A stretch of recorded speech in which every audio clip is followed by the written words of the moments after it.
Ar jūsų automobilio bakas pilnas? Šio automobilio? Taip. Kodėl? Nes jo šeimininkai pasirengė galimai avarijai Baltarusijos atominėje elektrinėje. Avarija Baltarusijos atominėje elektrinėje labai mažai tikėtinas, bet įmanomas įvykis, kuris paliestų visą Lietuvą. Todėl jam turime būti pasirengę visi. Ar žinote kaip? Visų pirma, turbūt esate girdėję, kad reikėtų susikrauti išvykimo krepšį. Ką ten įsidėti?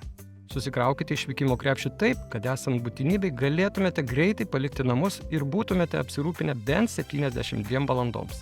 Turėkite maisto, drabužių, tualeto reikmenų, pinigų, vaistų, radijo imtuvą, kad galėtumėte sekti naujienas. Jei ore yra pasklidę radioaktyvių medžiagų, labai svarbu kvėpavimo takus apsaugoti naudojant respiratorių ar kaukę. Tik žinoma, naują, nesuplyšusią. Jei neturite jų, užsidenkite nosį ir burną bet kokiu audiniu. Jei įvyktų avarija Baltarusijos atominėje elektrinėje, prisiminkite, kad atvirose vietose augantis maisto produktai gali būti užteršti radioaktyviosiomis medžiagomis. Todėl maisto atsargų reikia turėti bent 72 valandoms. Žinoma, nepamirškite ir žaislo ir knygos vaikams. Tačiau susidėkite išvykimo krepšius taip, kad paskui galėtumėte juos pakelti. Įvykus branduolinei avarijai Baltarusijos atominėje elektrinėje greičiausiai nebus laiko tartis. Visa šeima turėtų iš anksto žinoti, kur būsite saugus pavojaus atveju, kaip evakuositės, ką darysite, jeigu suges jūsų automobilis. Kokie yra kiti evakavimosi keliai, jei pasirinktasis užblokuotas. Kokioje vietovėje susitiksite su šeimos nariais įvykus nelaimei. Ir panašiai. Kitas svarbus dalykas – kalio jodido tabletės. Turbūt girdėjote, kad žmonėms gyvenantiems 100 km spinduliu nuo Baltarusijos atominės elektrinės įvykus branduolinei avarijai gali reikėti gerti kalio jodido tabletės.